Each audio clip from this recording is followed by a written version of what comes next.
அல்ஹம்துலில்லாஹ், துல்ஹஜ் மாதத்துடைய 9வது நாள் ஹாஜிகள் அரஃபாவுடைய மைதானத்தில் ஒன்று கூடக்கூடிய அந்த நாள். அல்லாஹ்வுடைய தூதர் சொன்னார்கள், அரஃபாவுடைய தினத்தில் அல்லாஹ் ரப்புல் ஆலமீன் அதிகமான மக்களுக்கு நரக விடுதலையை அளிக்கிறான் என்று.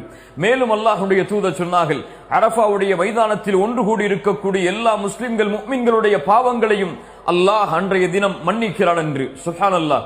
அரஃபாவுடைய மைதானத்தில் ஒன்று கூட முடியாத முஃமின்களுக்கு அல்லாஹ்வுடைய தூதர் அரஃபாவுடைய தினத்தில் நோன்பை நோக்குமாறு வலியுறுத்தினார்கள். அல்லாஹ்வுடைய தூதர் சொன்னார்கள், யார் அரஃபாவுடைய தினத்தில் நோன்பை நோற்பாரோ அது அவருடைய முன் வருடத்துடைய பாவத்திற்கும் பின்னால் வரக்கூடிய வருடத்துடைய பாவத்திற்கும் பரிகாரமாக அமையும் என்று. நோன்புடைய கூலியை நாம் பொதுவாக அறிவோம். அல்லாஹ்வுடைய தூதர் சொன்னார்கள், யார் அல்லாஹ்வுடைய முகத்தை நாடி ஒரு நாள் நோன்பு வைக்கிறாரோ 70 ஆண்டுகள் அல்லாஹ் ரப்புல் ஆலமீன் அவருடைய முகத்தை நரகத்திலிருந்து தூரமாக்குகிறான் என்று. அல்லாஹு அக்பர். அரஃபாவுடைய நோன்பை நோற்போம், அல்லாஹ்விடத்திலே பாவ மன்னிப்பை பெறுவோம்.